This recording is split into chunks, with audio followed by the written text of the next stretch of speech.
नमस्कार, news capital express में आपका स्वागत है। शुरुआत करते हैं खास खबर के साथ। एक बात संपूर्ण संत समाज बैठा है, जहां कोई ज़मीन सरकार नीलाम नहीं करेगा तो पुजारी ही नीलाम करेगा। लेकिन एक समिति तुरंत बने जो इस बात की चिंता भी करे कि ज़मीन बची रहे। कुछ जगह ज़मीन बेच दी गई है, खुर्द-बुर्द कर दी गई है, जो इसका कोई भी समर्थन नहीं करेगा। मंदिर की ज़मीन नहीं बिकनी चाहिए, ये बात तो सही है। इसीलिए एक समिति बन के संतों को है, विद्वानों की है, जो सुझाव है वो कम से कम ज़मीनी बिकनी नहीं चाहिए। ये बात आपने सही कही कि कुछ लोगों ने ज़मीन दी मंदिर की व्यवस्था के लिए। किसी ने माता जी की स्मृति में, किसी ने पिताजी की स्मृति में। उसका विक्रय नहीं होना चाहिए। उसकी पूरी व्यवस्था पुजारी के हाथ में आनी चाहिए, ताकि पुजारी मंदिर की व्यवस्था को ठीक ढंग से चला सके। सरकार का कोई हस्तक्षेप नहीं। एक बात आई हमारे पुजारियों की, मंदिर में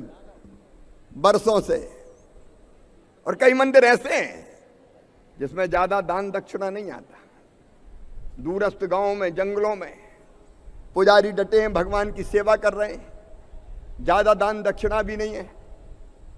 और इसलिए आलोक जी ने जो बात कही है मैं महत्वपूर्ण मानता हूं।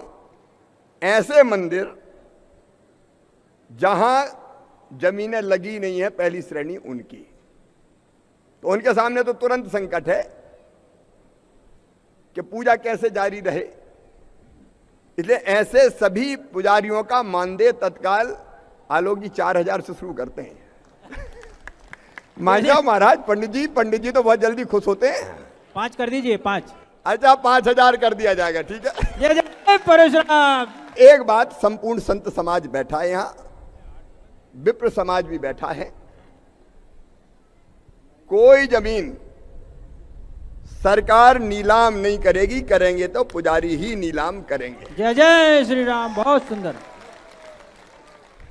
लेकिन एक समिति तुरंत बने जो इस बात की चिंता भी करे कि जमीन बची रहे।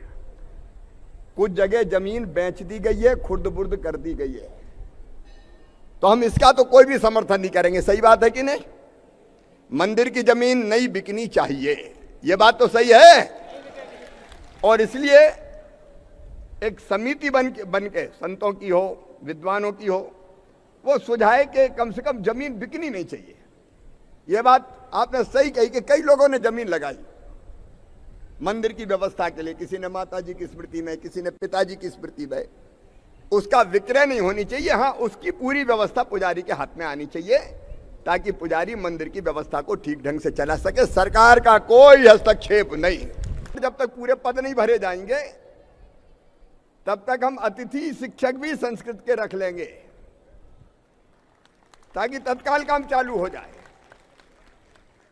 संस्कृत के प्रति रुचि जगे और हम पढ़ते हुए अपने शास्त्रों के ज्ञान को आगे बढ़ाएं। संस्कृत के विद्वान समाज के कल्याण के लिए, धर्म के कल्याण के, धर्म के को आगे बढ़ाने के लिए चाहिए।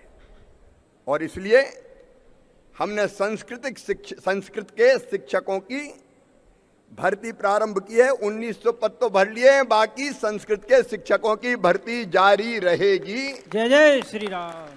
बोलिए भगवान परशुराम की जय।